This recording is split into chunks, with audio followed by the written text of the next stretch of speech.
Hi, I'm Anna and welcome back to my channel, Building a Business. So in my last video, I posted that I was under contract on my second rental property, and I talked about how I was excited about it, but also nervous based off of a couple things I had just learned in the day or two before making that video. So if you want to watch that video, I'll link it right up here. You can click up here to watch it. But this video is going to be a follow-up on that video.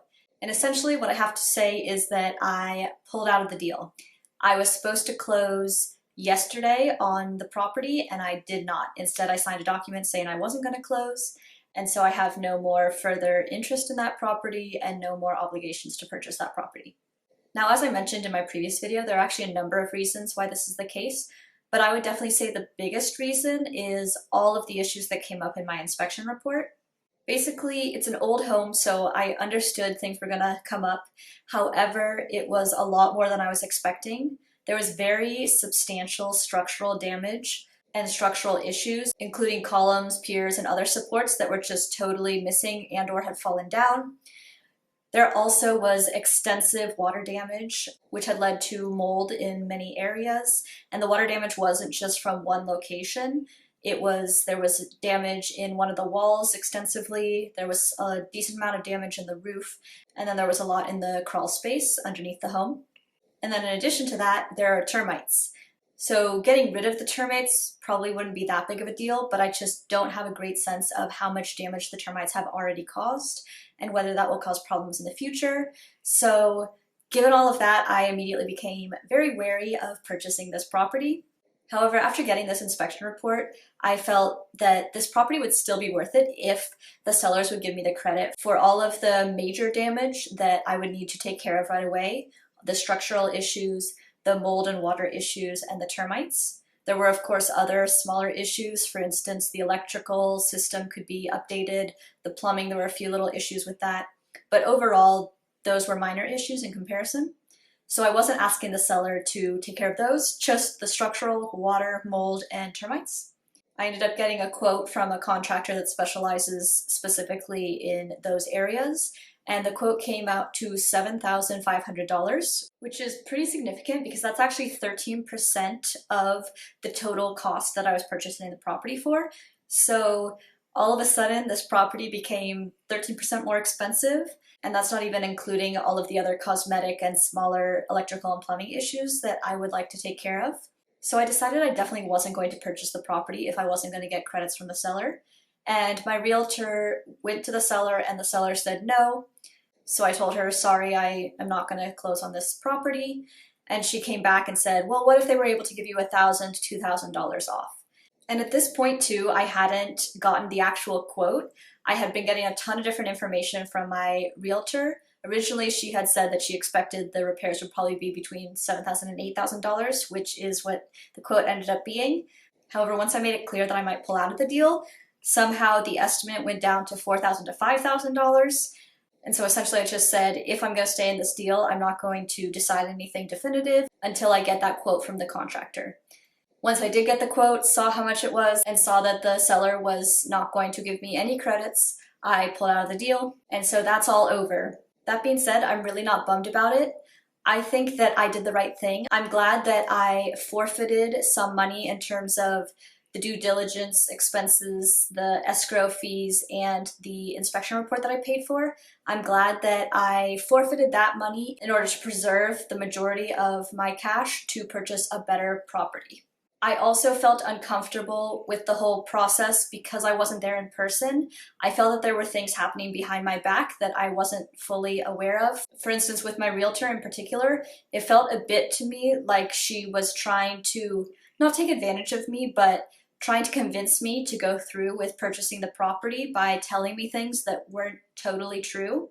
For instance, I had already paid about $2,700 towards the due diligence fees, the escrow fees, and the inspection report.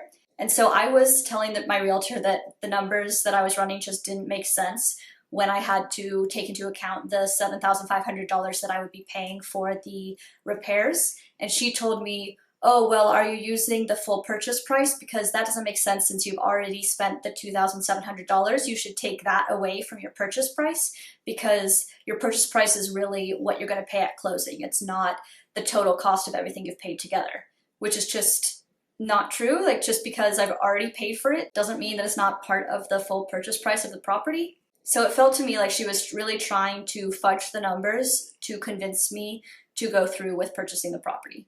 That being said, no disrespect to her, she was very nice and very helpful, and so I really appreciate that, and I do feel bad that I didn't go through with purchasing the property.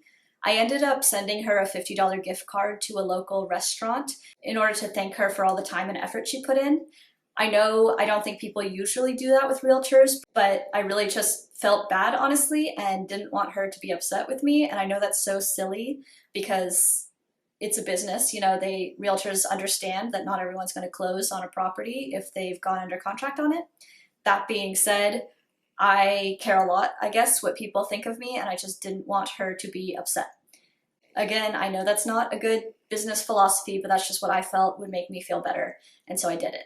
I guess the last thing I want to bring up is that the house is now back on the market. So I went and looked at the new listing, and the listing was pretty interesting to me because, one, it says back on the market due to no fault by the seller, which, yes, I guess that's true. It's not necessarily anything they did. It's just that they didn't give me credit for the major repairs that I would need to do. It also increased the listing price $1,000 more than what the listing price was when I went under contract on it. And the third and most concerning aspect is that they changed their numbers. Originally, when I saw the listing, it said that they had been getting somewhere between $700 and $750 per month for the property, in terms of that's how much rent they received each month. Now the listing says they've been getting somewhere between $750 and $800 per month.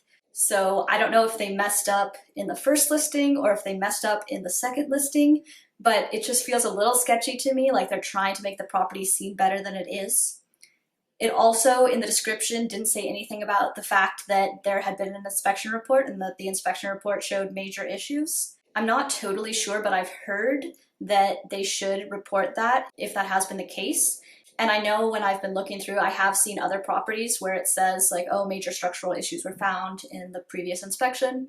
So I know people do sometimes post that. Like I said, I'm not sure if it's required. I assume it's not required given that they didn't post it, but then also they're fudging their numbers, so I don't totally trust what they've written. And so of course, I wish them the best. I hope they find someone to purchase the property and that it works out well for them. But I'm just so relieved that I stuck to my guns and didn't cave and pulled out of the contract when I discovered that the property wasn't exactly what I had thought it would be. And now is the exciting part, because now I get to start looking at other properties to potentially buy. I have found one property in particular that I'm excited about. That being said, I have a really busy next couple of weeks, and so I've decided to basically take a break for the next 2 to 3 weeks, see if that property is still on the market, and see if that will indeed be a good next property for me to invest in. As always, thank you so much for watching. If you enjoyed this video, please like it below and subscribe to my channel to get more videos like this every Thursday in your feed.